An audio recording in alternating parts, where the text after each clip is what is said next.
ওই rocket launcher মারায় কি ইসরায়েলের কোনো ক্ষয়ক্ষতি হয়েছে? কেউ মারা গেছে? উসিলা তৈরি হয়েছে, সারা বিশ্বের মানুষকে বুঝাইছে হামাস একটা সশস্ত্র গেরিলা সংগঠন, এদেরকে ধরো, পাকড়াও করো, বাস এই একটা উসিলা নিয়ে মোটামুটি ঝাঁপাইয়া পড়ছে।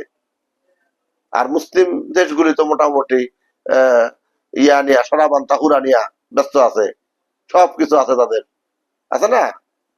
দিনের বেলা একরকম চলে, রাত্রে বেলা আরেক রকম চলে, স্বভাব সবই তাদের চলে।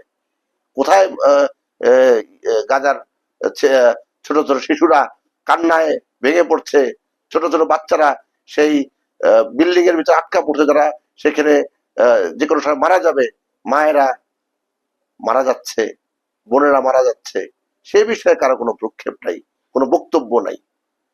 হ্যাঁ, সোশ্যাল মিডিয়াতেও নাই, মূল জায়গাতেও নাই, কোনো হুমকি নাই, কোনো ধমকি নাই, কিচ্ছু নাই।